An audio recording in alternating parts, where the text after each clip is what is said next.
Thunder erupted like gunfire above Manhattan's sharp skyline, rattling the glass of Aurora Kensington's penthouse window.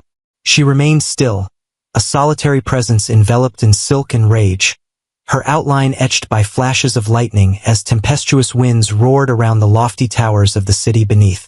Her heart pounded like a drum in a tempest, fists balled so tightly that her knuckles throbbed with pain. She had not found rest, wasn't able to, not when each passing minute seemed to echo a looming sense of treachery. At 5 months pregnant, the weight of her unborn child was the sole anchor keeping her grounded, as Lazarus Kensington, her billionaire husband, seemed to have vanished into thin air. Once more, the tempest beyond raged wildly, yet within her spirit, it was a whirlwind of turmoil. Her phone illuminated one final time, presenting the last blow. Images from Sabrina Townsend. Clear, unmistakable. Lazarus, ensconced in the embrace of a striking blonde at a midtown lounge, beamed with a devilish charm. The very same Lazarus who had spun her enchanting tales of clandestine meetings with overseas investors. Her breath caught in her throat, her sight distorted, but not from weeping. No, Aurora had already shed her final tears for that man. She laid a quivering hand on her abdomen, her voice a soft yet resolute murmur. You are worthy of so much more, dear one. We both share that sentiment. The front door let out a soft creak as it opened. The first light of dawn was just beginning to break. Lazarus stepped inside, drenched and tousled, the tempest wrapping around him like a heavy burden of remorse. His tailored suit left droplets on the marble floor, yet it was the fragrance that struck first, an alluring blend of high-end perfume that was foreign to her. Aurora remained still, unyielding. Her eyes blazed with an icy intensity.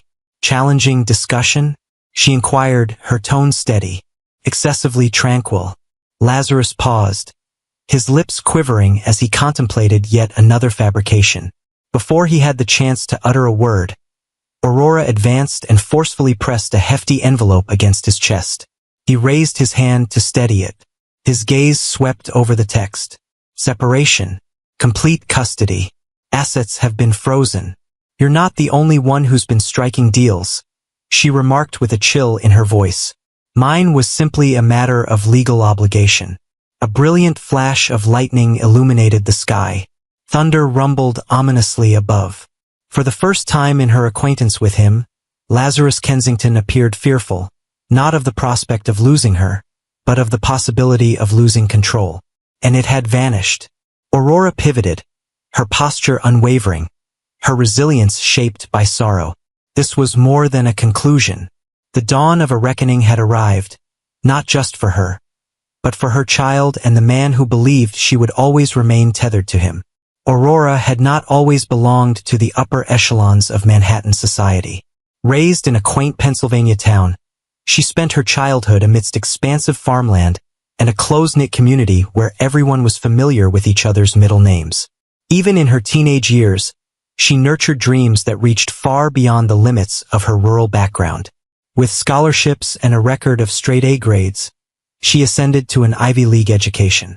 From that point, she launched herself into an internship at a prestigious investment firm in New York City. It was at that moment she encountered Lazarus Kensington, a self-made billionaire whose real estate empire was expanding at a pace that outstripped even the fastest rumors. He had an undeniable charm, radiating assurance with each handshake and in every meticulously crafted investment proposal. Aurora's initial meeting with him took place at a charity benefit. She found herself at the check-in booth, diligently scanning the invitations of Manhattan's elite, while Lazarus, an esteemed speaker, was set to share insights on philanthropic contributions. He entered with a flurry of aides and business associates, yet his eyes found a steady focus on Aurora's. Their initial exchange unfolded like a graceful waltz of clever repartee. He inquired about her background, captivated by her sharp intellect. Days later, a bouquet of white lilies appeared in her small studio apartment, accompanied by a note that read, "Dinner this Saturday, LK." She was captivated in an instant, enchanted by extravagant evenings in secretive eateries, moonlit strolls along the urban pathways, and Lazarus' steadfast focus whenever they shared a moment. His marriage proposal unfolded like a scene from a fairy tale. A secluded dinner atop a rooftop garden, the gentle strains of violinists filling the air, the ring discreetly concealed beneath her dessert plate. Their wedding stood out in the Manhattan Society pages, a lavish ceremony celebrating the union of two ascending luminaries. For a time, it seemed as though they existed within an unbreakable sphere of affection and aspiration. Yet fissures quickly emerged, marked by Lazarus' erratic schedule and social gatherings that appeared to prioritize the city's vibrant nightlife over genuine business pursuits. Aurora attributed it to his relentless determination. She yearned to have faith in him, to trust that a formidable figure occasionally bore the weight of remarkable duties. It was only when she learned of her pregnancy that the murmurs shifted into irrefutable realities. A brief update. Are you experiencing the tempest of Aurora's feelings? If you're following along, leave a 1 in the comments. If you have doubts about Lazarus' intentions, give a nod of acknowledgement. Let's continue onward. Aurora had imagined motherhood as a radiant new phase in her life, filled with moments of selecting baby clothes, adorning a nursery, and reveling in the enthusiastic encouragement of her husband. Yet as her belly expanded, Lazarus seemed to slip further into the distance. Evenings melted into dawn, calls fell into silence, and the scent clinging to his suits was never familiar. She attempted to make sense of it. Perhaps he was pursuing yet another opportunity, pouring his efforts into a fresh development endeavor that would ensure their child's future. Yet, the evidence opposing those optimistic fantasies accumulated. Faint traces of lipstick on collars, vague responses regarding weekend excursions, and credit card statements detailing clubs and bars she had never visited. With tears on the verge of clouding her sight, Aurora recalled the initial moments of her pregnancy. He appeared genuinely excited, at least at first, as he tenderly placed a hand on her stomach and softly spoke about how they would nurture a child to value both the vibrancy of the city and the significance of humility. She held onto that memory, yearning for it to truly define who Lazarus was. Yet the unforgiving truth compelled her to recognize him for who he truly was, a man engulfed by the alluring lure of riches and the flattery of those who bolstered his self-importance. After a long, restless night, Aurora finally resolved to break free from her illusions. She gathered a compact overnight bag, reached out to her dearest friend Delilah Chong, one of the rare souls who genuinely supported her in this city of dazzling lights and hidden truths, and inquired about a place to crash. She then directed her attorney to prepare the divorce documents. The scene in the penthouse, with Lazarus's shocked face, replayed endlessly in her thoughts. A part of her longed for him to kneel in remorse, to plead for forgiveness and vow unwavering loyalty. Another part of her understood that regardless of his actions, the very core of their marriage was irreparably damaged. As she stood in the foyer, having just handed him that envelope, Aurora sensed the baby kick within her. The tiny being within her seemed to whisper a call for strength, urging her to stand firm despite the tremors of her heart. The rain hammered relentlessly against the towering windows, echoing the tears that Aurora struggled to hold back. Lazarus held the envelope tightly, momentarily at a loss for words. His striking features, a chiseled jaw, dark hair slicked back with expensive product, twisted into a mask of disbelief. "Aurora, hold on," he stammered. "We cannot simply—" Yet she raised a quivering hand to hush him. "I refuse to let our child witness me pleading for respect," she declared, her voice more composed than her emotions allowed. "No matter what actions you've taken, and I have a strong suspicion of what they are, this marks the conclusion of our marriage." She swept by him toward the elevator, dismissing the ache in her chest that would have once caused her to pause, reconsider, and offer forgiveness. As the elevator door closed, she caught sight of Lazarus leaning against the marble counter of the penthouse, the storm continuing to howl outside and a profound emptiness taking residence in his gaze. For a fleeting moment, she nearly convinced herself of his true regret, yet the echoes of endless shattered vows steeled her determination. It was time to depart, to restore her sense of self-worth. Delilah's apartment in the Upper West Side stood in stark contrast to Aurora's opulent penthouse. The space exuded warmth, filled with an eclectic mix of furniture, and unfinished artistic endeavors. Yet for Aurora it seemed like a sanctuary. Delilah, her radiant curly hair surrounding a face marked by constant worry, welcomed Aurora with a flood of compassion. She arranged a cozy space for Aurora in the spare bedroom, serving warm cups of chamomile tea and sharing sincere reassurances that all would ultimately fall into place. As Delilah navigated the uncomfortable silence that ensued from her roommate's astonished gaze, it became clear that not everyone was accustomed to the presence of a billionaire's wife staying overnight. Meanwhile, Aurora settled into the couch, fatigue enveloping her. After a long year, she finally managed to muster a faint smile, even amidst the tears. "I appreciate you letting me stay," Aurora said, her voice trembling. Delilah replied with a soft grip on Aurora's hand. "Hey, you mean a lot to me. Forever." Outside, the rain relentlessly fell, as if the very essence of Manhattan mourned the unraveling of Aurora's marriage. She shut her eyes, attuning herself to the far-off growl of thunder and the sibilant rush of traffic. In her thoughts, she continually revisited that last moment. Lazarus stood solitary, clutching legal documents, surrounded by a fragile empire of glass that seemed poised to fracture beneath the burden of his treachery.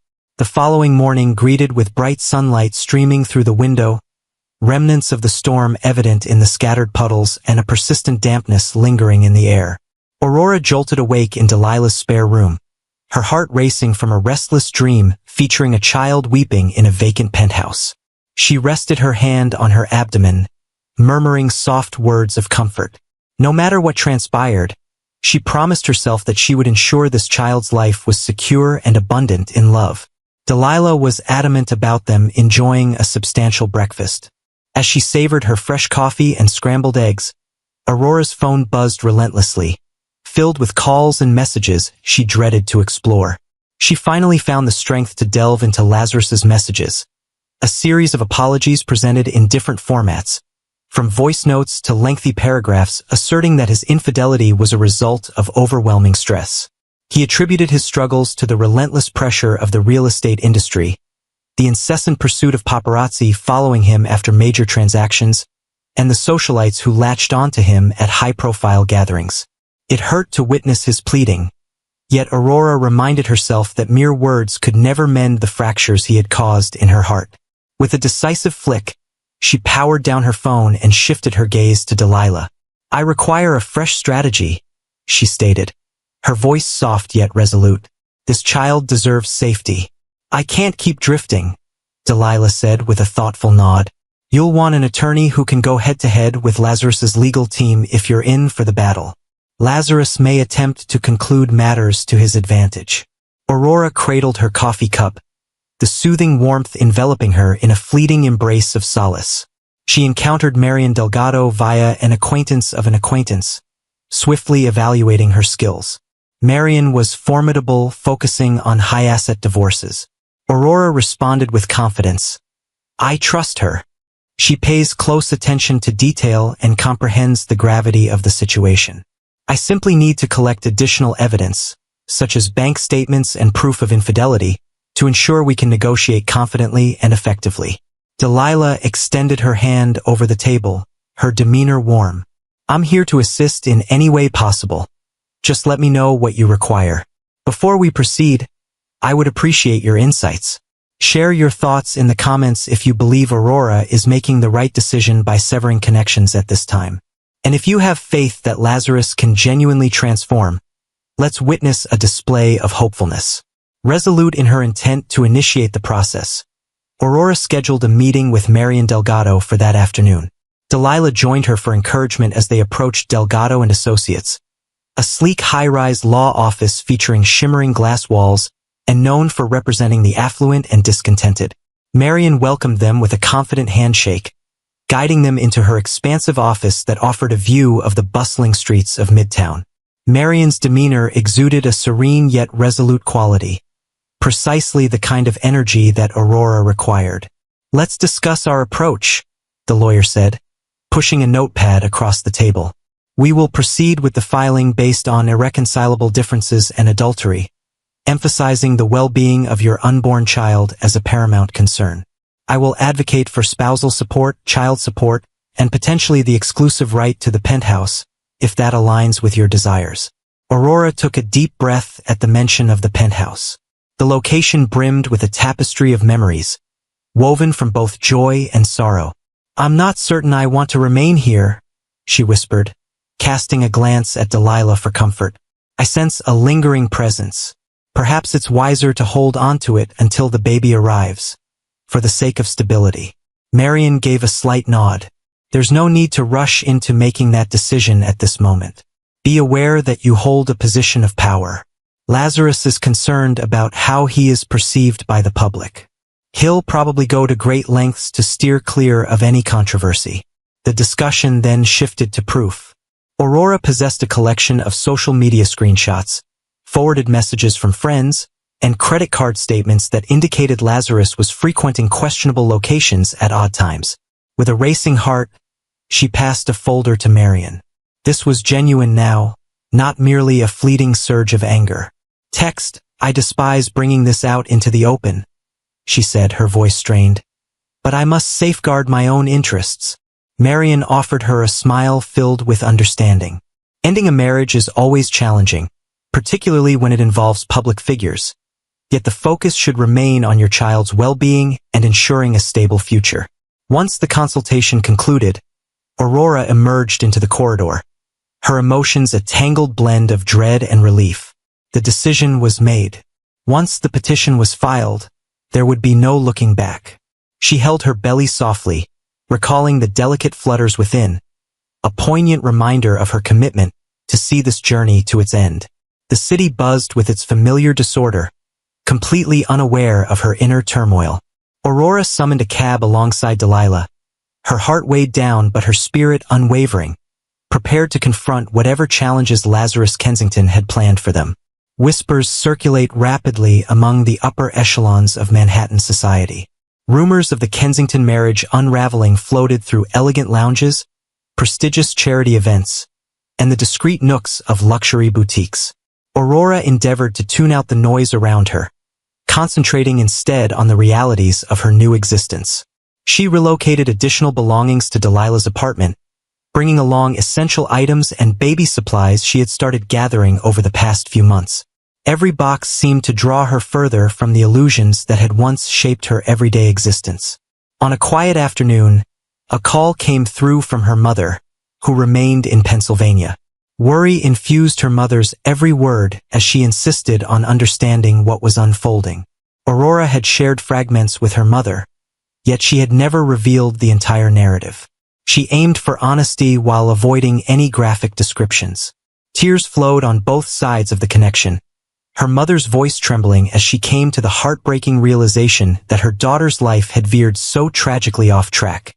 Please come home if you need to, her mother urged. We'll sort everything out. Aurora valued the encouragement, yet found herself conflicted. She had made the city her sanctuary. She had crafted a career in this place, nurtured connections, and devised a vision for what lay ahead.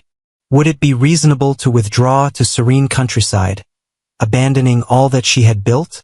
The inquiry lingered, elusive and unanswered. In the meantime, Lazarus's efforts to connect with her became increasingly relentless. He left voicemails expressing regret for one misstep, yet Aurora understood it wasn't just a fleeting lapse in judgment.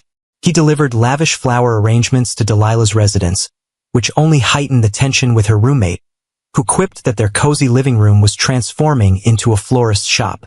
Aurora remained unfazed.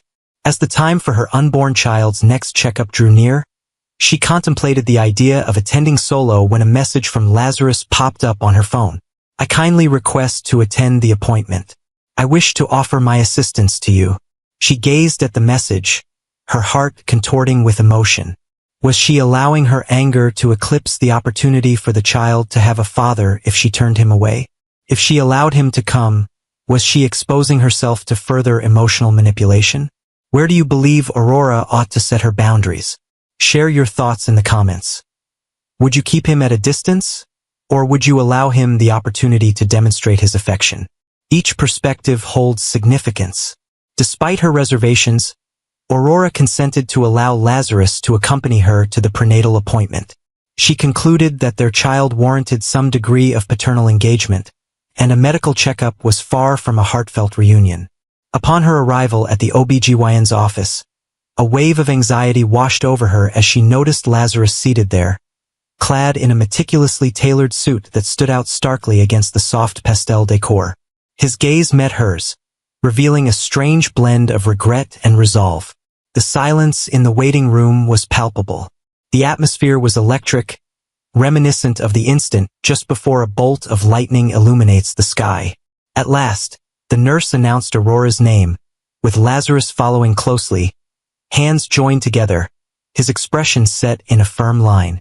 Within the confines of the examination room, the doctor offered a courteous greeting, a smile gracing his face at the sight of Lazarus. Aurora pondered whether she sensed the unease lurking beneath the courteous facade. As the ultrasound commenced, the room was enveloped by that enchanting, wondrous sound of the baby's heartbeat. Aurora sensed a wave of emotion wash over her, her eyes shimmering with awe. Even Lazarus's composed exterior faltered. His lips parted just a bit, and tears glistened at the edges of his eyes.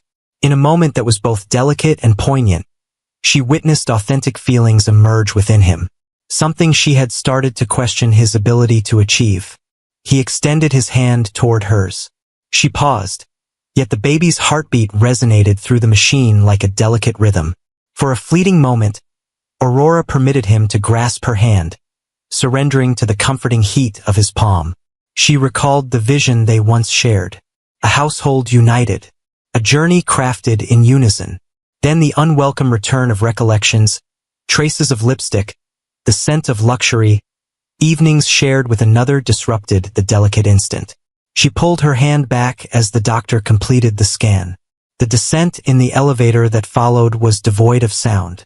As Lazarus reached the hospital exit, he paused and turned to face her. "I understand that I can't undo my actions," he murmured, "but I will make an effort.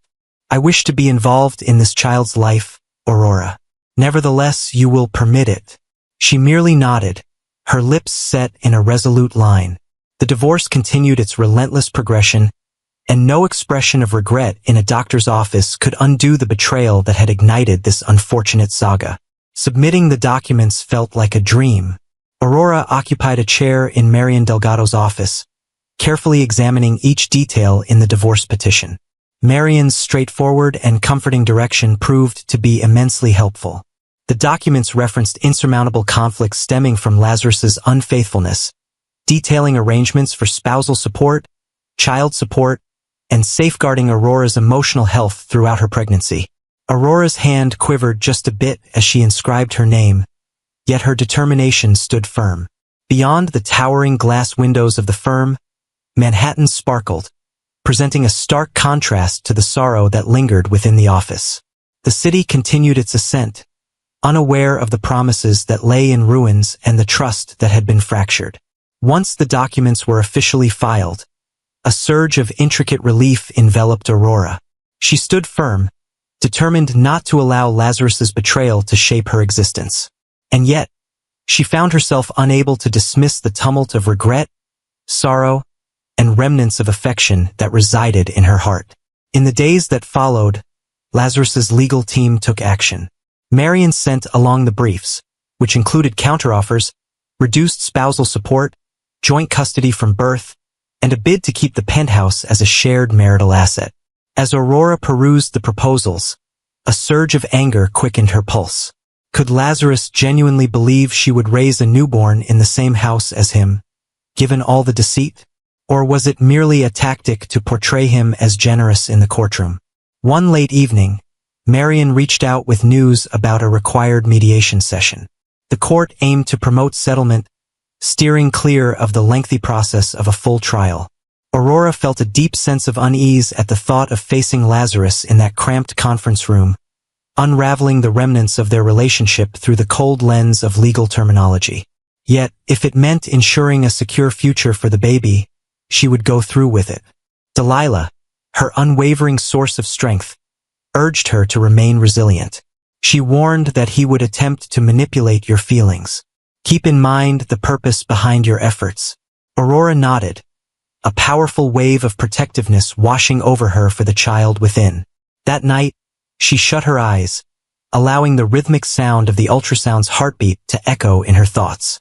Text regardless of the outcome of the negotiations, she was determined to shield her child from a world filled with unfulfilled commitments.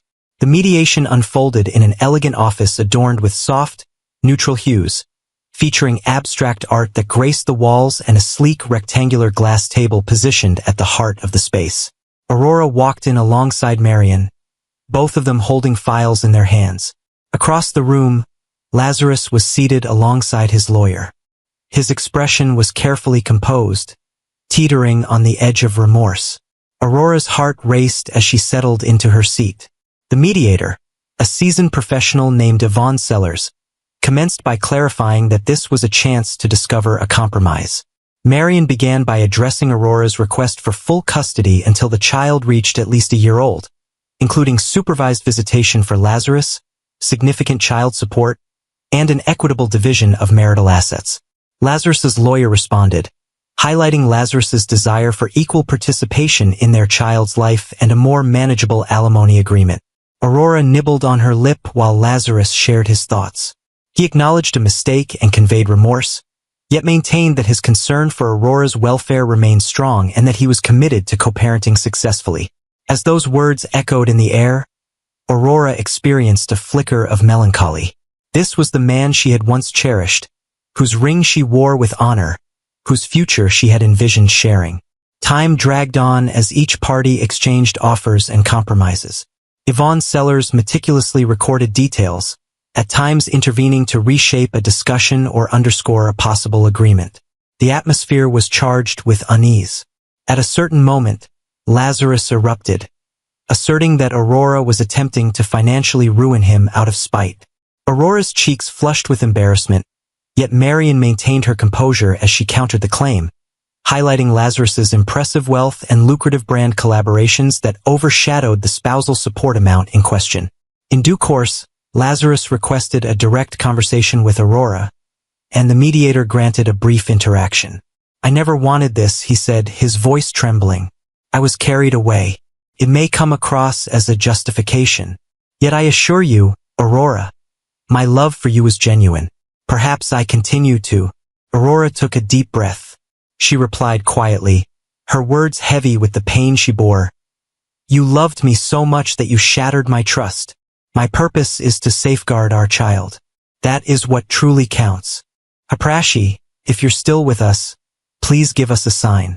Is Lazarus's remorse genuine, or merely a strategic maneuver? Type yes if you trust him, or no if you think he might be pretending. Thank you for accompanying me on this challenging adventure." Time slipped away in a haze of legal documents, conversations, and sleepless nights.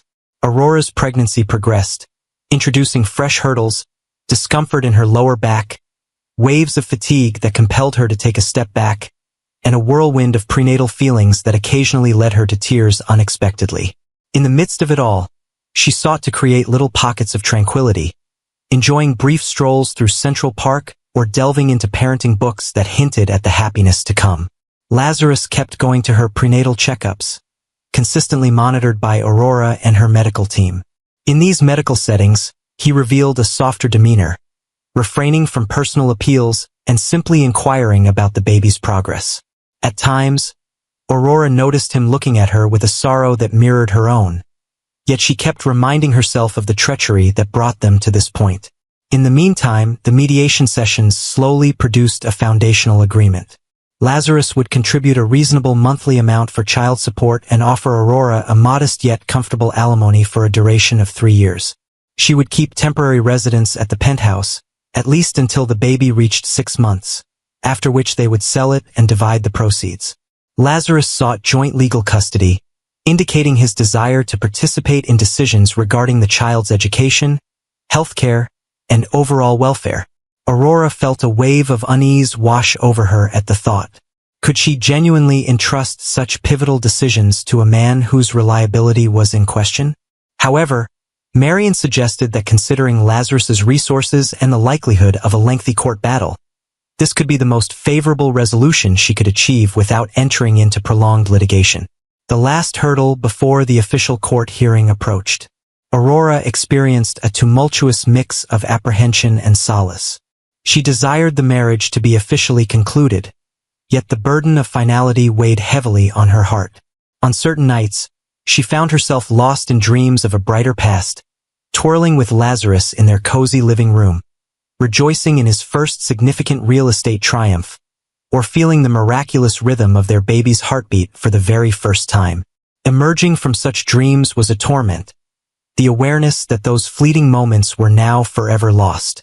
On the morning of the divorce hearing, Aurora awoke at dawn, her heart racing with anxiety.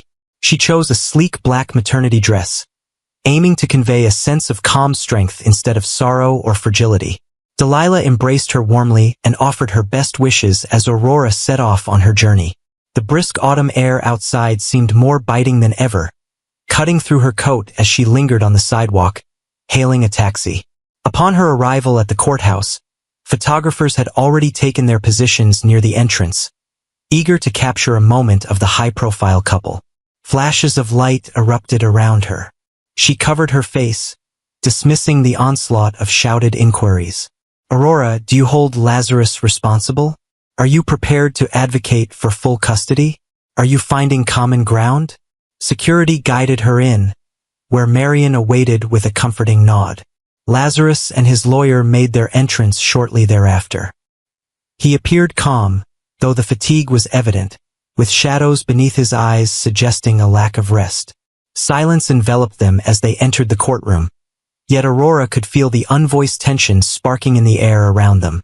This marked the culmination of the disbanding process. The judge, an imposing figure with a serious expression, meticulously examined their case file. She inquired whether both parties were content with the terms of the settlement proposed. Marion responded positively on behalf of Aurora, and so did Lazarus' attorney. The judge scrutinized the documents with great care before turning to Aurora, who stood with her hands cradling her belly. "Mrs. Kensington," the judge commenced with a formal tone, "you are aware that by signing this settlement, you consent to the custody, alimony, and property distribution specified?" "Indeed, Your Honor," Aurora responded, her voice carrying a steadiness that belied her inner turmoil. "Mr. Kensington," the judge went on, "you are also aware of these terms, correct?" "I do," Lazarus said softly, casting a glance at Aurora. "And I accept them." The judge then declared the end of their marriage. The gavel's echo reverberated through the hushed courtroom, sealing a moment that felt simultaneously surreal and achingly real. Aurora felt a knot in her stomach, the baby stirring as if aware of the weight of the moment. As they stepped into the corridor, Lazarus attempted to engage her in conversation, yet she simply shook her head in response. All words had been spoken, and now only the path ahead remained. A wave of relief, sadness, and unforeseen freedom enveloped Aurora in the days after the final decree. She stepped back into Delilah's apartment, releasing a breath she realized she'd been holding for what felt like an eternity. The tempest of legal battles, discussions, and settlements had at last calmed, resulting in a peculiar tranquility in its aftermath. In that quiet moment, Aurora started to reconstruct her essence. She arranged a counseling session for herself, an individual appointment with a suggested therapist who focused on assisting women in managing divorce and single parenthood. Despite her hesitation to confide in someone she didn't know, she recognized the importance of confronting the profound pain and bitterness before welcoming her child into existence. Lazarus adhered strictly to the stipulations of the contract. He dutifully covered the initial support payments without complaint, and his communications with Aurora shifted solely to matters concerning the baby, including medical updates, possible schedules for attending future checkups, and offers to assist with any expenses. Aurora felt a sense of relief wash over her at his newly respectful tone. Another part of her struggled to align this supportive father figure with the man who had slipped away for secret rendezvous.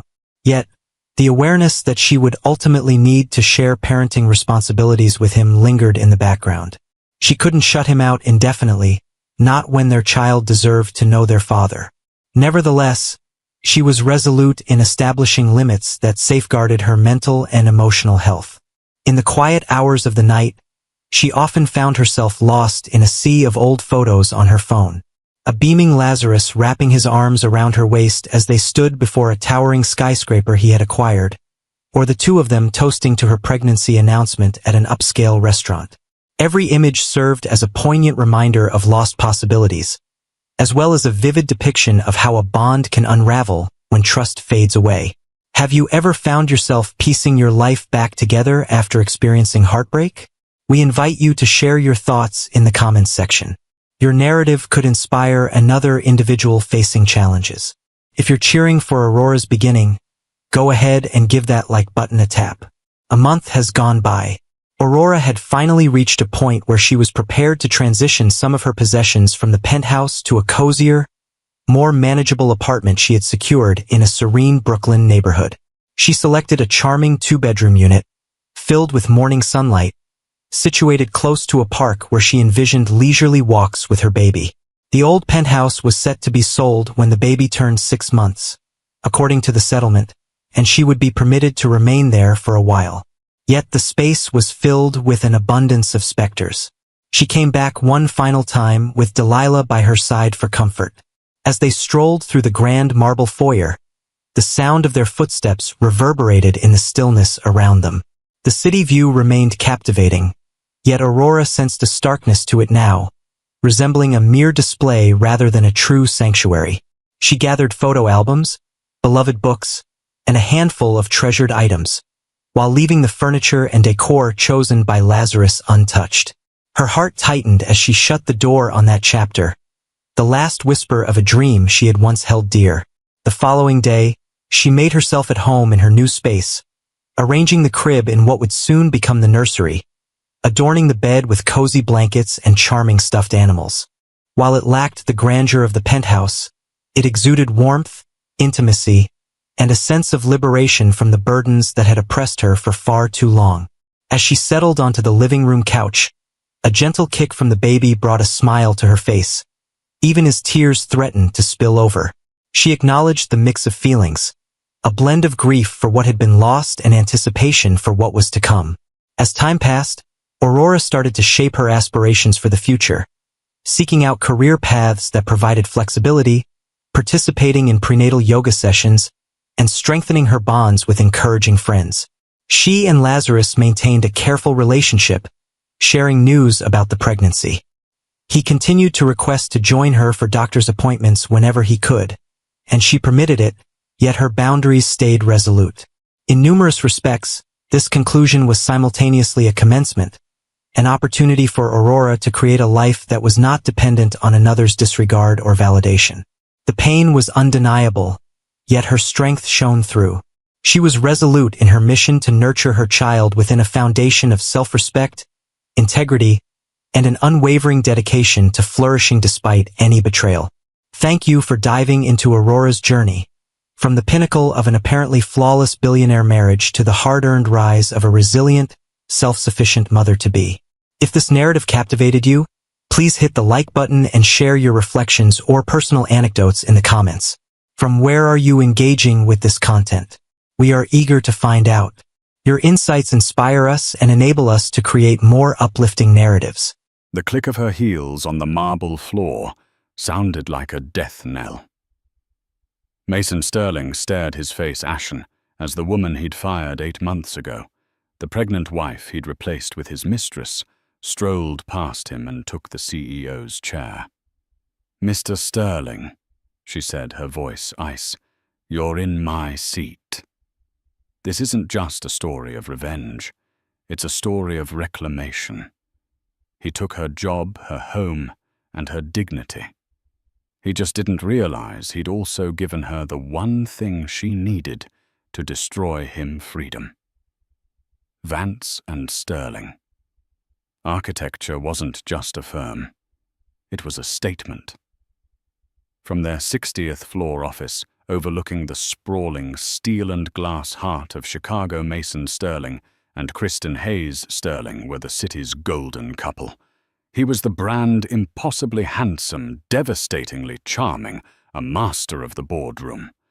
She was the talent, the quiet, brilliant mind that had actually designed the award-winning Helios building, the project that put them on the global map.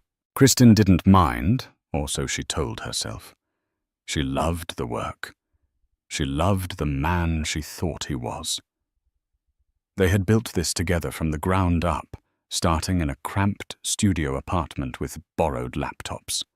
His name was on the door, but her soul was in the blueprints.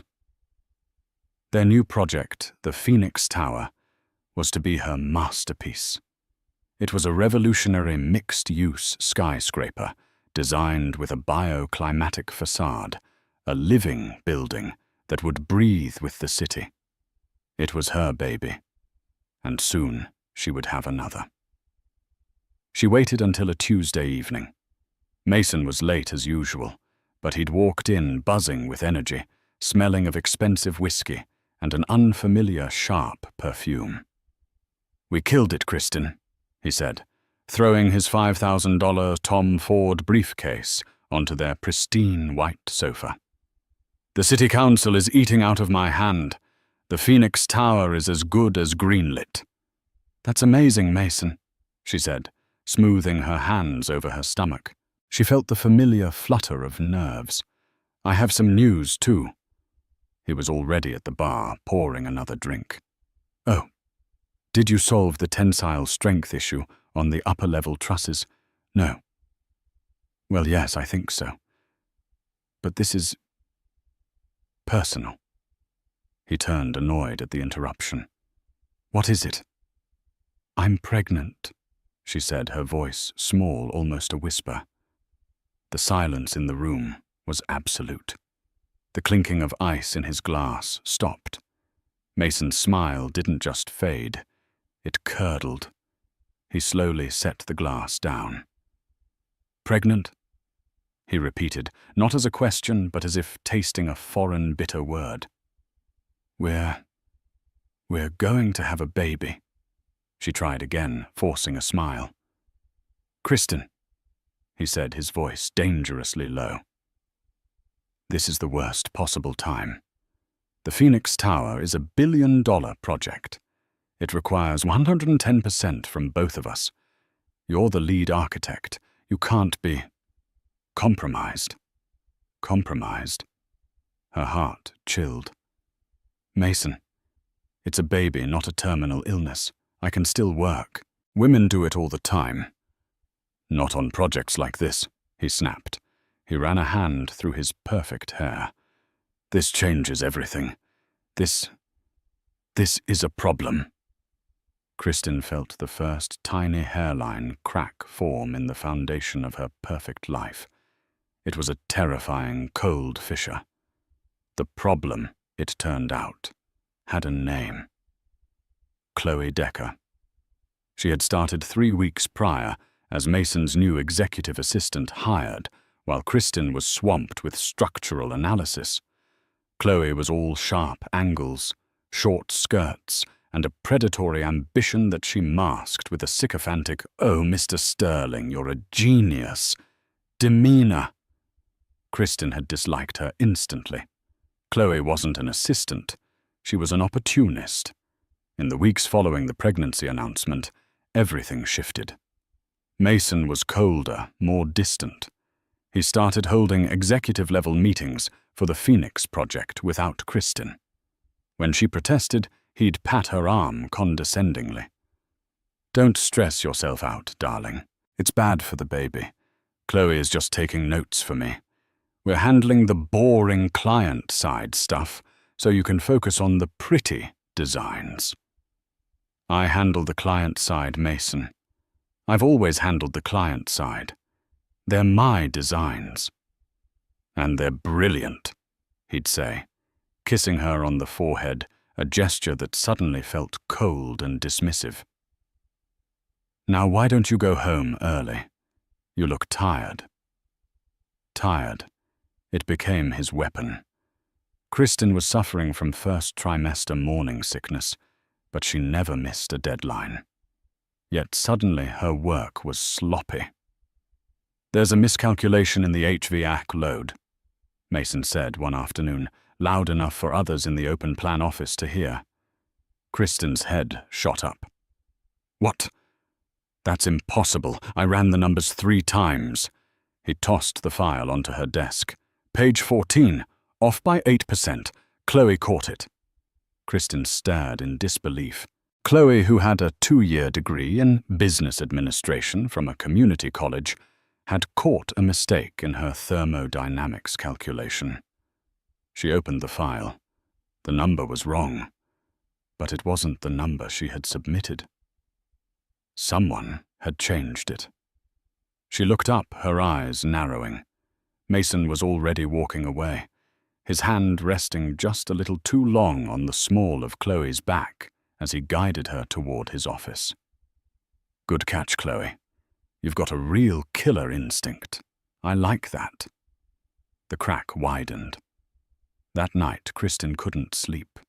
The vague scent of that sharp perfume, a scent she now recognized as Chloe's, seemed to linger in their apartment even on Mason. She went into his study, a place she normally never entered.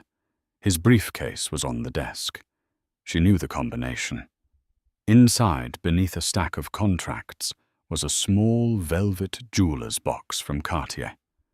Her heart hammered against her ribs. Maybe he's not angry about the baby. Maybe this is an apology. She opened it. Inside, nestled on white satin, was a Cartier love bracelet in rose gold. Kristen was allergic to rose gold. Mason knew that. She stared at it, the blood draining from her face. She heard his phone buzz on the desk. The screen lit up. A new text message. From Chloe. He'll never love it as much as he loves me. You're the future. She's the past. Now get her out. I want that office. Kristen's breath hitched. The screen went dark, plunging the room and her world into blackness. She stood there frozen for a very long time, the only sound the frantic, silent screaming in her own head. The next 2 months were a masterclass in psychological warfare. Kristen, now 4 months pregnant and visibly showing, was systematically isolated. She was a ghost in the machine she had built. Mason and Chloe no longer bothered to hide their collaboration. They were a unit. Chloe was promoted to Junior Project Manager on the Phoenix Tower, a title that didn't exist until Mason invented it for her. Her real job, it seemed, was to be Mason's shadow and Kristen's tormentor.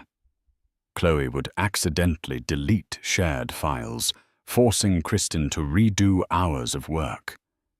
She would misplace client memos, making Kristen look unprepared for meetings, and Mason would stand by, a look of profound disappointment on his face. "Kristen, what's happening to you?"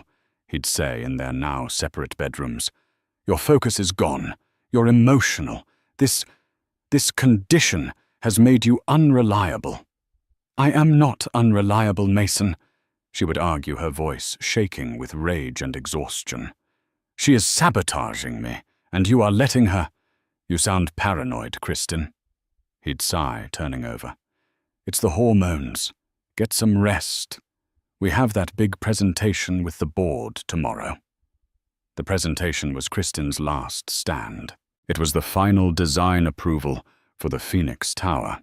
She had spent the last 72 hours fueled by desperation, triple-checking every number, securing every file on a private hard drive. She would expose Chloe, reclaim her project, and save her marriage and her company. She walked into the boardroom at 10 Hoseru a.m. Mason, Chloe, and the 4 members of the executive board were already seated. "Kristen, good of you to join us," Mason said, his voice clipped. "Let's begin," Kristen said, ignoring him. She plugged her drive into the projector. Nothing. The screen was black. "No compatible device found." "Having technical difficulties, Kristen?" Chloe asked, a saccharine smile on her face. Kristen's blood ran cold. She tried a different port. Nothing. My drive. It's not. It's fine, Mason said smoothly, standing up. Luckily, Chloe and I anticipated this. We have our own presentation. Chloe plugged in her laptop. The screen lit up. It was Kristen's presentation, her designs, her renderings, her calculations. But her name was nowhere. In the bottom right corner of every slide, it read, Project Lead Mason Sterling. Project Manager Chloe Decker. Kristen sat mute as Mason proceeded to pitch her own work, her own words as his. He fumbled through the engineering data, and Chloe would helpfully interject. What Mr. Sterling means to say is that the lateral load distribution is... She was reading from a script Kristen had written. When it was over, the board applauded. Brilliant, Mason, groundbreaking. Kristen finally found her voice. That is my work. The room went silent. That is my design, my calculations. You stole it. Mason looked at her with a chilling theatrical pity. Kristen, please, don't do this. You sabotaged my drive, she said, her voice rising. You stole my work. Kristen, Mason said, his voice hardening into steel. You're hysterical. You haven't contributed a viable idea in months. You've been complaining of fatigue of pregnancy brain.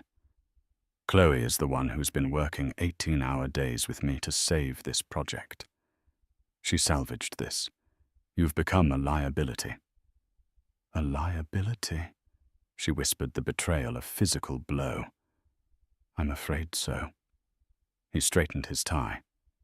The board and I have discussed it. Your condition. It's clear your priorities have shifted. Vance and Sterling needs 100%. You can't give that. As of this moment, we are terminating your employment. The air left her lungs. You're firing me. It's for the best, he said, not a flicker of emotion in his eyes. For the company. And for you, you should be at home focusing on, motherhood. Chloe was visibly glowing, her eyes fixed on Mason in pure adoration. Mason? Kristen said, her entire body shaking. I'm your wife. I own half of this company. Not anymore. He slid a thick document across the table. Our prenup was very clear. The company was founded with my capital. He tapped the sterling in the company name. You were a salaried employee, a very, very well-paid one, but an employee nonetheless, and now you're not. He was wrong. The initial capital, it hadn't all been his, but that was a secret she had kept for him. And, he continued, I've already filed for divorce. My lawyer will be in touch. I'm afraid our home is tied to the company's assets, so you'll need to vacate. Immediately. He was firing her, divorcing her, and making her homeless, in one 5-minute speech. Security, Mason said, motioning to 2 guards who had appeared at the door. Please escort Ms. Hayes from the premises. She's distraught. Mason, she shrieked, a raw, primal sound of pain. Don't make this ugly, Kristen, he said, turning his back to her. It's just business. The guards took her arms. She was too stunned to fight. They walked her to her office, where a single, pathetic cardboard box sat on her desk. It contained a coffee mug, a framed photo of her and Mason, taken in happier times, and a stapler. Chloe was already there, measuring the windows for new curtains. I think gold, Chloe said to no one in particular. A nice, bright, successful gold. Kristen was marched through the office, the stunned silence of her colleagues ringing in her ears. Her one friend, Sarah Jenkins, a junior architect, looked up, her face pale with horror. Kristen met her gaze, and in that second, Sarah understood. The elevator doors opened. Kristen was pushed inside. The doors closed her reflection, showing a broken, pregnant woman clutching a box banished from the empire she had built. The rain was biblical. A sheet of cold, hard Chicago water that soaked Kristen to the bone in the 30 seconds it took her to stumble out of the lobby. She stood on the sidewalk, disoriented, the cardboard box in her arms already dissolving. Her phone buzzed, a text from her bank. Your joint account has been frozen. All associated credit cards have been deactivated. He hadn't just fired her. He had cut her off. Completely. She was 5 months pregnant, jobless, homeless, and penniless, standing in a downpour. The sheer calculated cruelty of it was breathtaking. This wasn't just a breakup. It was an execution. She tried to hail a cab, hoping to beg the driver to take her to a hotel, any hotel. But she was just another weeping, disheveled woman in the rain. Cars splashed her as they passed. Defeated, she huddled under the awning of a closed coffee shop. Her body racked with sobs. She slid down the wall until she was sitting on the grimy pavement, the world a grey, watery blur. She was there for an hour, invisible, until a tentative hand touched her shoulder. "Kristen." She looked up. It was Sarah Jenkins, her loyal friend from the office, holding an umbrella. Sarah's eyes were red. "He's a monster," Sarah whispered, pulling Kristen to her feet. "The whole office. No one can believe it. He's promoted Chloe to your job, lead architect. He's telling everyone she was the visionary for the Phoenix Tower all along. He took everything," Kristen choked out. "Not everything." Sarah said, her voice firm. "Come on, you're coming to my apartment." Sarah's tiny studio in Wicker Park became Kristen's sanctuary. For a week, Kristen did nothing but sleep and stare at the wall existing in a fog of trauma. Sarah brought her food, tea, and prenatal vitamins, acting as a fierce protective guard dog, but Kristen knew she couldn't stay. She was a danger to Sarah. If Mason found out Sarah was helping her, he'd fire her without a second thought. "I have to go," Kristen said one night, her voice hoarse. "Where Kristen? You have nothing. He has the best lawyers in the state." "I have one call," Kristen said, a spark of something not hope but cold necessity igniting in her chest. One person he's terrified of. One person he knows he can't cheat. "Who?" "The Vance in Vance and Sterling," Kristen said. Sarah looked confused. "I thought that was just a name he made up, to sound old money." "It's real," Kristen said, her jaw tightening. "Julian Vance, my mother's estranged brother, my uncle." The story was a closely guarded secret. Mason had been a charismatic, ambitious, but broke architect when Kristen met him. Kristen's uncle, Julian Vance, was a reclusive, semi-retired billionaire investor. Julian had despised Mason on sight, calling him a hollow suit with a predator's smile. But Kristen had been in love. She had begged her uncle to fund their startup. Julian agreed, but on one ironclad condition. He would be a silent partner, holding 40% of the company stock, and more importantly, the primary note on the company's business debt. He'd structured it as a complex leverage agreement. Mason, in his arrogance, had seen it as free money. Kristen and Julian knew it was a leash. Kristen hadn't spoken to Julian in 3 years, not since she'd chosen Mason over her family's warnings. Swallowing her pride, which was all she had left, she used Sarah's phone to make the call. He answered on the first ring, as if he'd been waiting. "Julian Vance." His voice was like dry ice. "Uncle Julian," she whispered. It's Kristen. There was a long, heavy pause. So, he said, the parasite finally bit the host.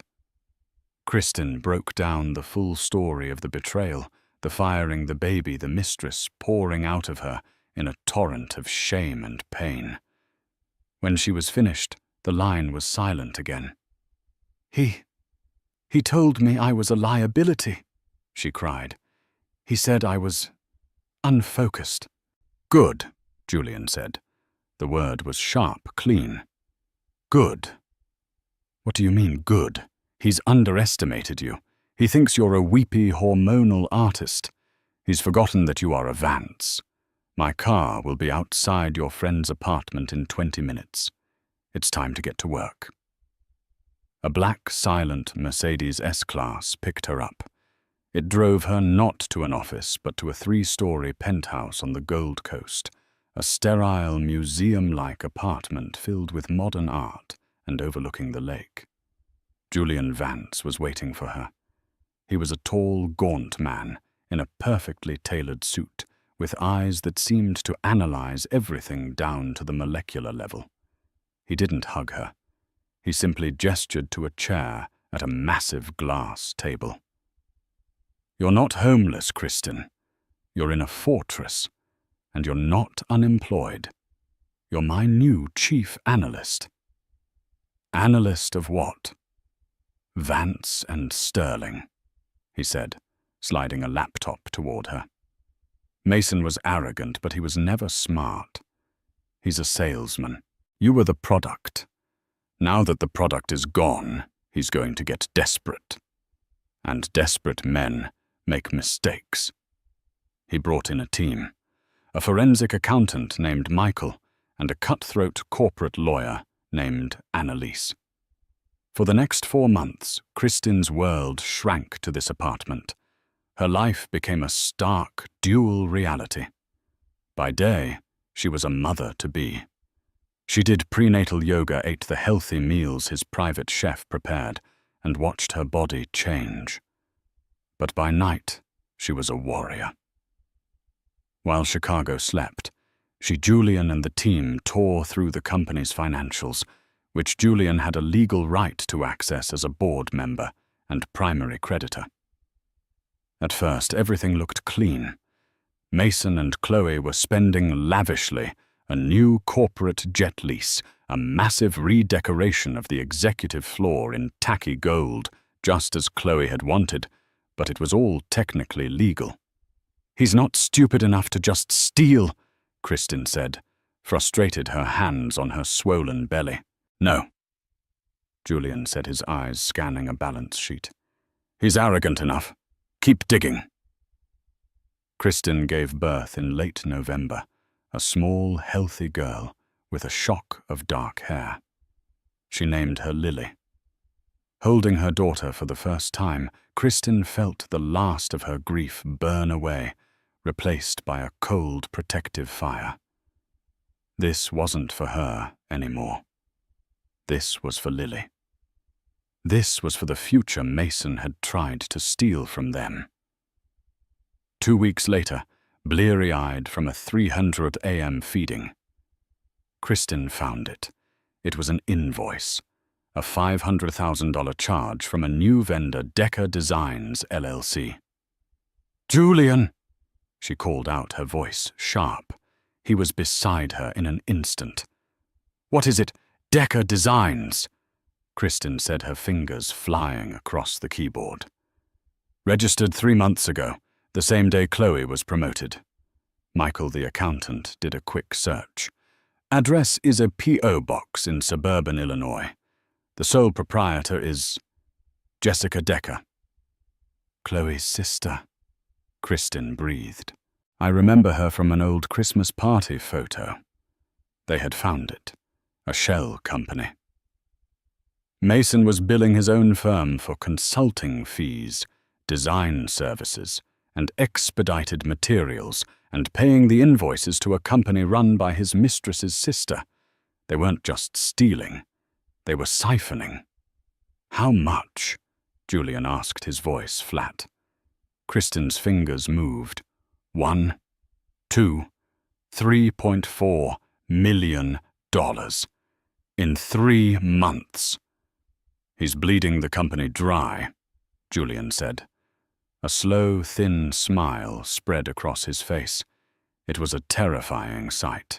He's just handed us the gun, Kristin. What do we do? Kristin asked. Nothing, Julian said. We let him. We wait for him to get sloppy. We wait until he's siphoned so much that he can't make payroll without defaulting on his loan. My loan. He looked at Kristin, his eyes proud for the first time. He took your job. He took your home. He's about to pay for it, with his entire company. For the next 4 months, Mason and Chloe lived like royalty. They were the new it couple of Chicago's elite, featured in Modern Architecture and Chicago-style magazines. The articles were nauseating. They posed in Kristin's old office, Chloe draped over the desk, Mason with his hand on her waist, both credited as the twin visionaries behind the Phoenix Tower. They were celebrated arrogant and utterly blind. From her fortress penthouse, Kristin watched. She read the articles, she saw the photos, but she felt nothing. No jealousy, no pain. Only a cold, calculating patience. She and Julian's team tracked the Decca Designs invoices as they piled up. $3.4 million became $5 million, $5 million became $7 million. Mason was financing his new life by gutting his own company. He laid off 20% of the staff, mostly loyalists Kristin had hired, citing restructuring and streamlining.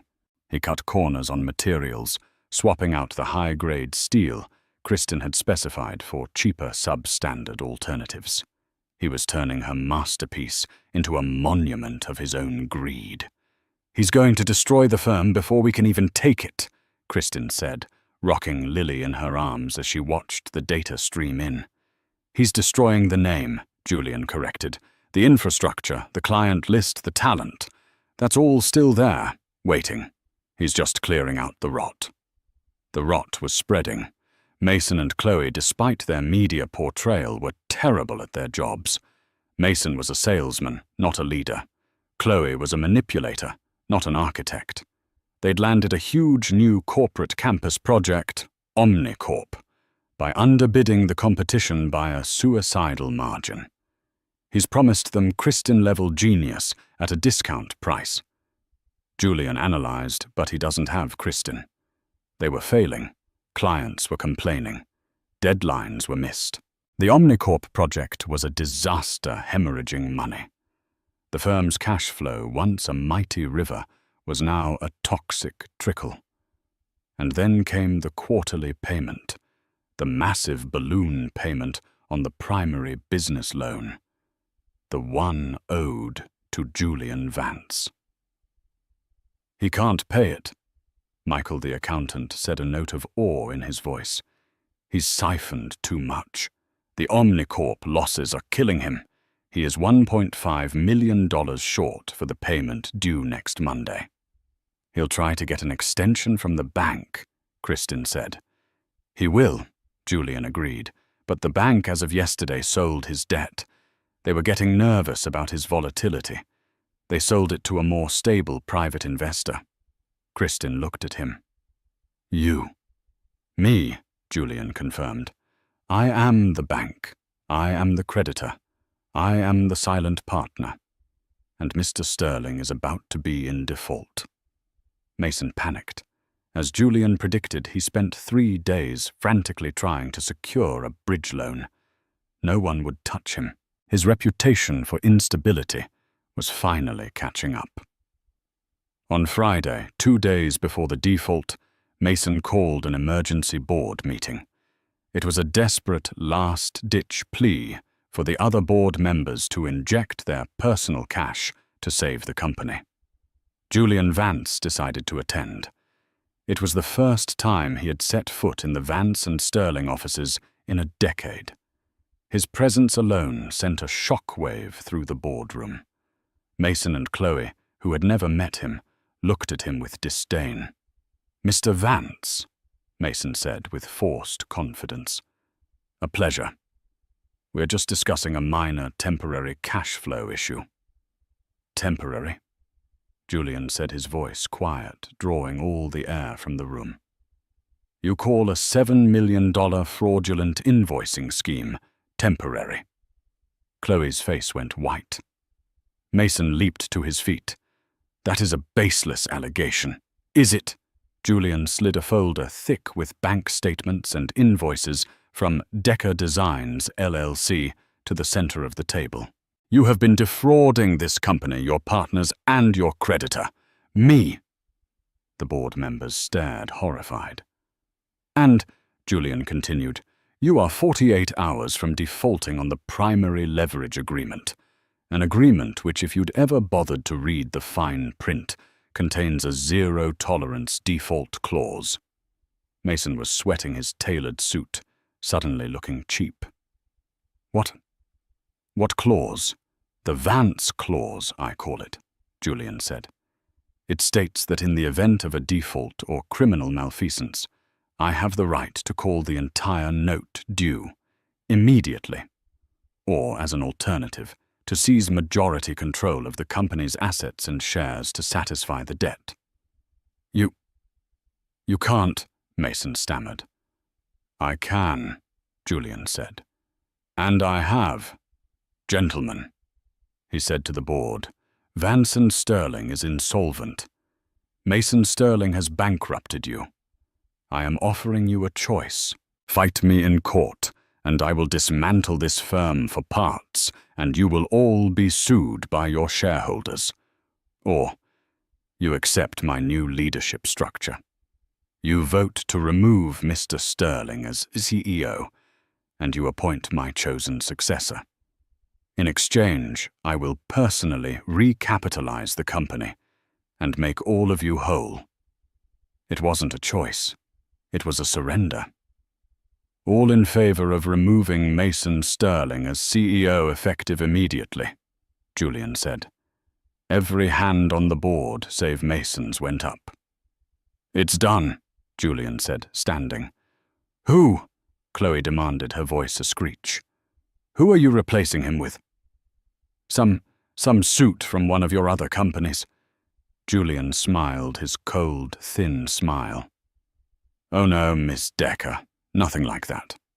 He walked to the door. "You'll meet her on Monday. An all-hands meeting is scheduled for 10:00 a.m. I do hope you'll both be there." He looked at Mason. "Though I suppose your attendance is no longer mandatory." The weekend was a blur of frenetic activity, but not for Kristin. While Julian's legal and security teams swept the Vance and Sterling offices, changing locks, securing servers, and placing discreet uniformed guards on the 60th floor, Kristin was at home. She spent Saturday in the park with Lily. She spent Sunday reading, preparing. She felt a profound, almost terrifying calm. It was the calm of a general on the morning of a battle she knew with absolute certainty she was going to win. She had spent 8 months in the shadows rebuilding herself from the inside out. The woman who had been kicked out into the rain was gone. That Kristin was a victim. The woman who looked in the mirror on Monday morning was a predator. She dressed with surgical precision. A custom-tailored suit by Tom Ford, the color of a midnight sky. Razor-sharp stiletto heels. Her hair, once soft and wavy, was pulled back into a severe, sleek ponytail. Her only jewelry was a pair of simple diamond stud earrings. She looked, she thought, like her uncle. She looked like a Vance. She kissed Lily's forehead. "Mummy has to go to work," she whispered. "I'm going to go. Take out the trash." At 9:45 a.m., the main atrium of Vance and Sterling was buzzing. An all-hands meeting on a Monday, called by the board, spelled one thing more: layoffs. The staff, or what was left of them, gathered in a state of anxious dread. In the front row, Mason and Chloe sat stubbornly defiant. Mason, though pale, had convinced himself this was just a power play by Vance. He thought he could spin it, rally the staff against this hostile takeover. Chloe was filing her nails, affecting an air of complete boredom. At 10:00 a.m., sharp Mr. Henderson, the eldest board member, walked to the podium, his face grim. "Good morning," he began, his voice shaky. "As some of you may know, this firm has faced significant financial challenges. Following a restructuring of our ownership, the board has voted to appoint a new chief executive officer, effective immediately." A nervous murmur rippled through the crowd. "Who is it?" someone shouted from the back. Mason stood up.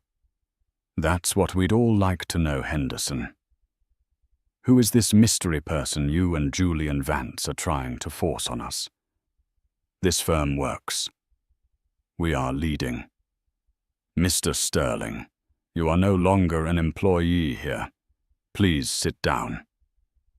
"I will not," Mason yelled. "This is my company." Click, click, click. A new sound cut through the tension. It was the rhythmic, sharp sound of heels on the marble floor. It was coming from the main elevator bank. The sound grew louder, echoing in the cavernous space. Every head turned. The crowd parted instinctively, a wave of shock and disbelief rippling through them. Kristen Hayes walked through the atrium. She was not the weeping, pregnant, broken woman they remembered. This was a different person. She was power. She was ice. She was control. Her eyes were fixed forward, ignoring the gasps, the whispers, the stunned, open-mouthed stares. Sarah Jenkins, standing in the back, was crying, but this time she was smiling. Kristen didn't stop, didn't slow. She walked directly to the front. Chloe Decker dropped her nail file, a metallic clatter in the dead silence. Mason Sterling's face was a mask of utter, complete shock. His skin went from red to a sickly, mottled white. "Kristen," he breathed as if he'd seen a ghost. Kristen stopped at the podium. She looked at Mason. Her gaze so cold, it was a physical force. She didn't raise her voice. She didn't have to. "You're in my light, Mason." She turned to Mr. Henderson, who nodded and stepped away from the microphone. She turned back to her former husband. "Mr. Sterling," she said, her voice amplified by the microphone, clear and cutting as a diamond. "You're in my seat." She didn't wait for him to move. She walked past him up the few steps to the executive platform, where the CEO's chair sat empty. She didn't just sit in it. She took it. She crossed her legs, picked up the microphone from the podium, and looked out at the sea of faces, her employees. "Good morning, everyone," she said, her voice risen references in a way that felt like a caress and a threat. "As Mr. Henderson was saying, I am the new chief executive officer of this firm." She let that sink in. "I know. There have been rumors, uncertainty, layoffs. I am here to tell you the instability stops today." Her eyes found Chloe and Mason, who were frozen, staring at her, their minds unable to process the reality of what was happening. "There will be some further restructuring, effective immediately." She looked at Mason. "Mason, Chloe, my office, now." She stood. "And Mr. Sterling," she added as an afterthought. "Bring your key card and your company credit card. I believe you have one of mine." She turned and walked without a backward glance toward the executive suite, the click, click, click of her heels, the only sound in a world that had just been turned upside down. The walk to the CEO's office, her office, was the longest of Mason's life. He and Chloe followed Kristen in a silent, horrified daze, like prisoners being led to their own execution. The entire company watched them go. Kristen swept into the office. It was exactly as she'd imagined, gaudy, loud, and cheap. The rich mahogany she had loved was gone, replaced with white lacquer. The elegant minimalist furniture was replaced with gold and black monstrosities. She didn't sit. She stood behind the massive desk, which was a monument to bad taste. 2 other people were already in the room, standing by the window. Kristin gestured to them. "Mason Sterling, Chloe Decker. I'd like to introduce you to Annalise Sharma from the District Attorney's Office. And this is Michael Wu, our new Chief Financial Officer and Head of Forensic Accounting. He's been very busy." Mason's blood turned to ice. "DA's office, Kristin. This is insane. This is a corporate dispute." "No, Mason," Kristin said, her voice quiet. "This is a crime scene." She picked up a single bound report from the desk. "Let's start small," she said, almost casually. "Chloe, let's talk about Decker Designs, LLC, a shell company registered to your sister, Jessica, a company that has billed Vance and Sterling for $7.2 million in consulting fees over the last 8 months. Chloe, who had been trying to project an air of defiance, crumpled. I don't know what you're talking about." "Don't you?" Kristin slid a bank statement across the desk.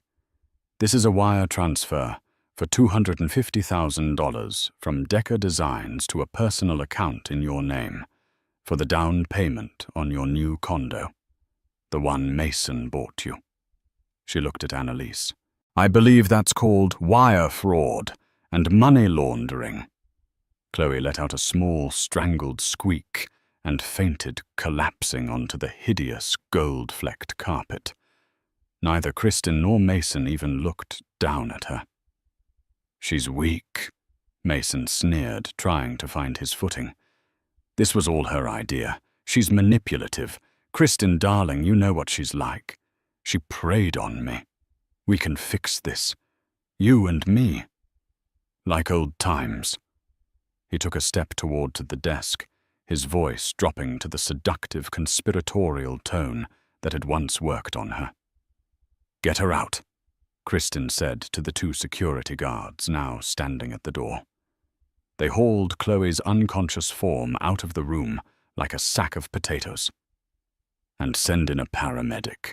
I want her conscious when she's arrested." "Arrested?" Mason bellowed. "Oh, you're not getting off that easy, Mason," Kristin said. "The fraud. That's just the appetizer." She held up a second, much thicker document. This is the real problem.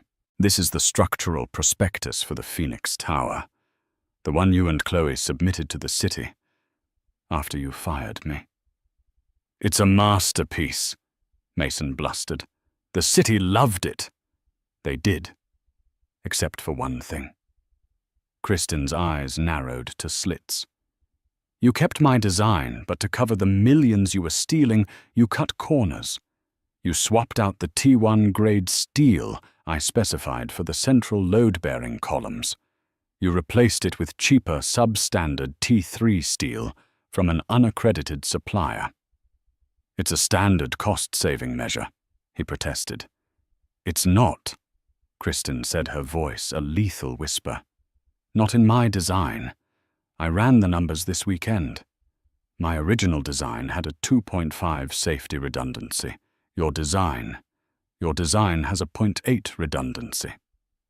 Mason didn't understand. "So what?" "It's a little less." "It means," Kristin said, "in a high-wind event, which Chicago gets twice a year, the building would experience catastrophic structural failure. You didn't just cut a corner, Mason. You built a billion-dollar death trap. You endangered the lives of thousands of people." She tossed the file on the desk. "This isn't just fraud. This is conspiracy to commit public endangerment. This is criminal negligence.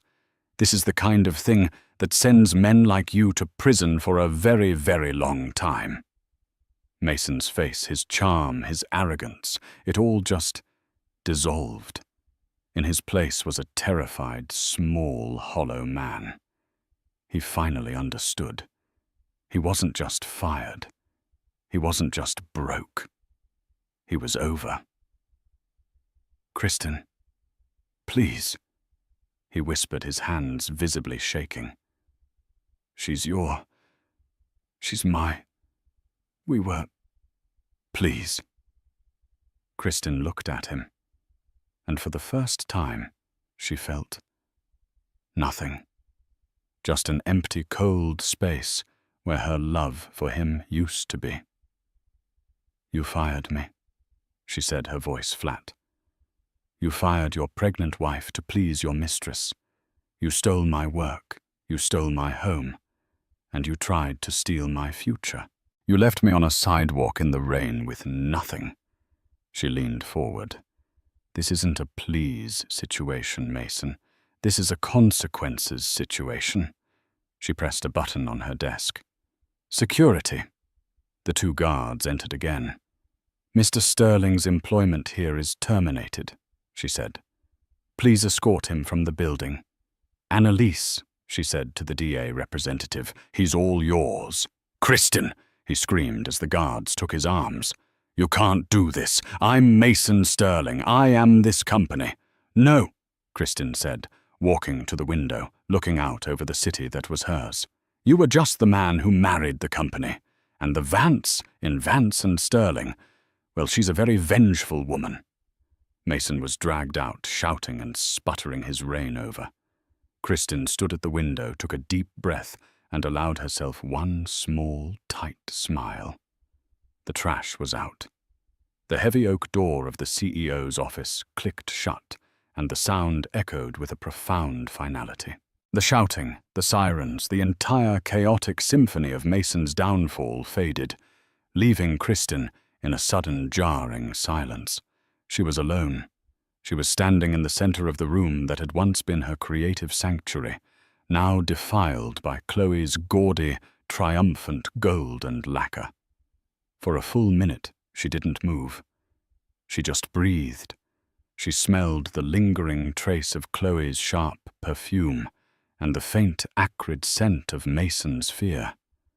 She walked not to the desk, but to the window, placing her palms flat against the cool glass, looking down 60 stories at the city that had nearly broken her. The city she had just reclaimed. She had left this building 8 months ago, penniless, pregnant and invisible. Now she was its master.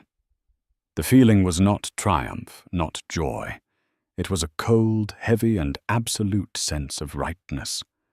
Her gaze drifted to the desk. She walked over her fingers, tracing the edge of the tasteless white lacquer. On the corner sat a framed photo. It was Mason and Chloe at a recent architectural gala, the one where they had accepted an award for her Phoenix Tower concept. He was beaming, his arm locked around her waist. Chloe was looking at him, her expression a venomous mix of adoration and possession. Kristen picked up the frame, her expression unreadable. She looked at the woman who had tried to steal her life and the man who had let her. She felt nothing. No anger, no pain. Just pity. They were so small. She turned to the sleek gold-plated intercom on the desk, another of Chloe's additions, and pressed the button for her new assistant. "Michael," she said, her voice calm and clear. "Yes, Ms. Hayes." His voice came back crisp. "Have the maintenance supervisor in my office in 30 minutes. I want this entire suite stripped to the studs. Every piece of furniture, every light fixture, every single thread of this god-awful carpet. I want it gone by morning." "Ma'am, gone where?" Kristen looked at the photo of Mason and Chloe, then dropped it glass first into the metal trash bin. "Burn it. I don't care. I want my old office back. The mahogany, the glass, everything." "Yes, Ms. Hayes." "And Michael?" She added her voice, softening just a fraction. Find Sarah Jenkins. She's in junior design. Tell her I need to see her. Right away. One more thing, Kristen said. Find out what her current salary is, and then I want you to double it. I don't care what it is. Double it. She cut the connection before he could reply. She was not just cleaning house. She was rebuilding her foundation, and Sarah had been the only one to offer her shelter in the storm. Loyalty, Kristen now knew, was the only currency that truly mattered. She walked out of the office, leaving the opulent ruin behind without a backward glance. The entire company was still gathered in the atrium, standing in stunned, silent clusters. When they saw her emerge, a new wave of hushed terror rippled through them. They had just watched one CEO dragged away in handcuffs. They had no reason to believe his replacement wouldn't be another kind of tyrant. They looked at her as if she were a beautiful, terrifying executioner. She walked to the podium, the click, click, click of her heels the only sound in the vast marble hall. She saw the faces. Fear, exhaustion, desperation. She saw Sarah Jenkins near the front, her hands pressed to her mouth, looking as if she might faint from a combination of shock and hope. Kristen took the microphone. She let the silence stretch, forcing them to look at her, to see the woman she had become. "My name," she began, her voice resonating with a quiet power that needed no volume, "is Kristen Hayes. Most of you knew me as Kristen Sterling. That part of my life, is over." She paused. "And the woman I was then, she's over too." She scanned their faces. "I know what you're thinking. You're scared. You've just traded one regime for another. You've spent the last 8 months living in fear. Fear of layoffs. Fear of speaking up. Fear that your hard work was being credited to someone else." A few bitter, knowing glances were exchanged.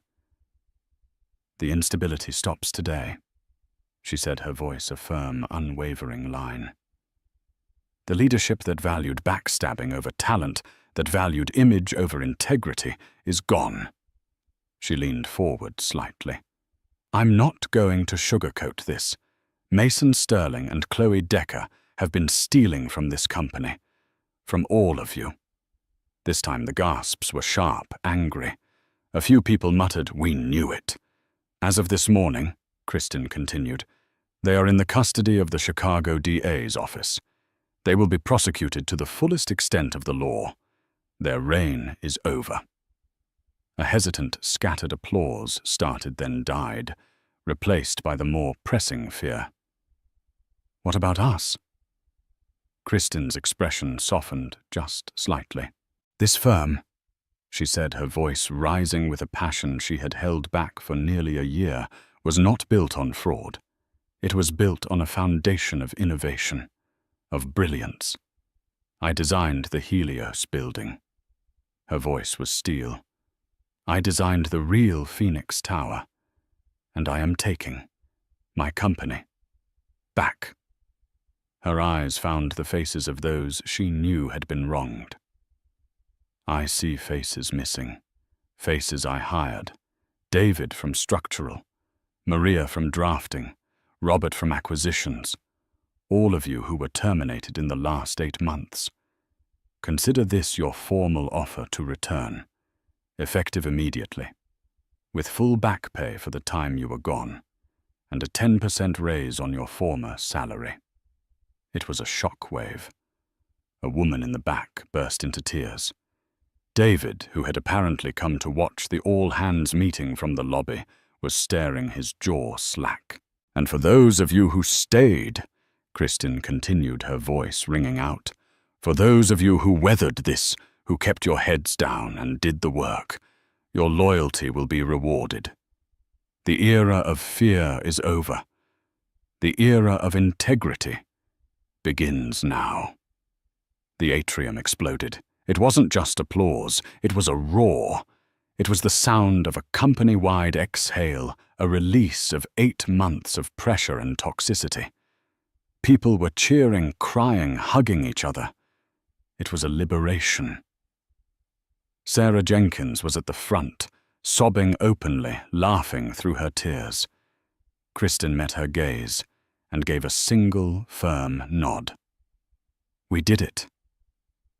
This won't be easy, Kristen called out over the beautiful, chaotic noise. We have to save the Phoenix Project. We have to call every client and tell them the truth. We have to rebuild our reputation from the ground up. It will be the hardest work we have ever done. But we will do it together. And we will do it with integrity. She raised her hand. Welcome back. She finished her voice, thick with emotion for the first time, to Vance and Sterling, the real Vance and Sterling. The next year was a brutal, relentless, and glorious campaign. Kristen with Julian's capital, and Sarah, now her fiercely competent COO at her side, was a whirlwind. She worked with a surgical focus fueled by coffee and a protective fire. Her first act was to have her old office restored, but with one change: an adjoining soundproofed nursery. Lily was a constant presence, a visible statement that this company would no longer force women to choose. Kristen would be a CEO, and she would be a mother, and the company would bend to her, not the other way around. In the bottom drawer of her restored mahogany desk, she kept the cheap dissolving cardboard box from that day. She looked at it whenever she felt tired. It was not a reminder of her humiliation. It was a reminder of her naivete. It was a reminder of what happened when she was quiet, when she was accommodating, and when she let her name be second to anyone's. She was ruthless in her honesty. Her first call was to the Omnicorp board, the project Mason and Chloe had been hemorrhaging money on. She walked into their boardroom, presented Julian's forensic audit, and told them the unvarnished truth. I cannot save the budget your former CEO promised you, she said, because that budget was a lie. What I can do is save the building. I can give you a landmark built with integrity. They were stunned, but they stayed. Radical honesty, she learned, was a powerful weapon. She halted construction on the Phoenix Tower, a move that cost the firm millions and nearly gave the board apoplexy. We will not be the firm that builds monuments on a lie, she told them with Julian's proxy vote in her pocket. She personally oversaw the removal of the substandard steel, re-engineered the flawed supports, and rebuilt her masterpiece beam by beam the right way. 1 year to the day after her return, Kristen Hayes stood on the observation deck of the newly opened Phoenix Tower. The grand opening gala was thundering with music and applause 60 floors below. She had slipped away. The building was a triumph. Critics were calling it a masterpiece of resilience and light. It's beautiful, Kristen. She turned. Julian Vance was standing there, a rare, proud smile on his face. He held his grandniece Lily's hand. They're calling it your comeback, he said. It's not a comeback, Kristen said, taking Lily from him. She held her daughter close, breathing in the scent of her hair. It's a correction. He took the plea, Julian said quietly, joining her at the glass. He'll be out in 8 years with good behavior. Kristen looked down at the city lights, her expression unbothered. 8 years. It feels small, irrelevant. And Chloe testified against him to save herself, Kristen said, shrugging. Got 2 years probation and a fine she'll be paying off for the rest of her life. Last I heard, she's a receptionist at a dental office in suburban Indiana. She looked at Julian. She's just gone. A ghost. And you, Kristen? Julian asked, his voice gentle. After all this, the betrayal, the fight, the cost, are you happy? Kristen was quiet for a long time. She looked at her reflection in the glass, a woman, a mother, a CEO with an entire city at her feet. She thought of the word happy. It was the word she'd used to describe her old life. A passive, fragile, and ultimately illusory state. Happy, she said, is the wrong word, Uncle. She turned from the reflection to the reality of the skyline. Happy is what I thought I wanted. It's a feeling. It comes and goes. What I feel now is solid. It's a foundation. She kissed Lily's forehead, her daughter's warmth a stark contrast to the cold glass. He fired me because he thought a baby made me weak. He thought I was a liability. He built his new life on a foundation of lies and cheap steel. She gestured to the incredible structure around them, a building that was breathing with the city strong and true. I built this on integrity, on truth, and on the best damn engineering in this country. She looked at Julian, a small, genuine smile finally touching her lips, a smile of total, absolute control. So no, I'm not happy. I'm in charge. Kristen proved that the best revenge isn't just living well, it's taking back everything. Her story is a powerful reminder that your darkest moment, the moment you are left on the sidewalk in the rain, can be the spark for your greatest comeback. They tried to bury her, but they didn't know she was a seed.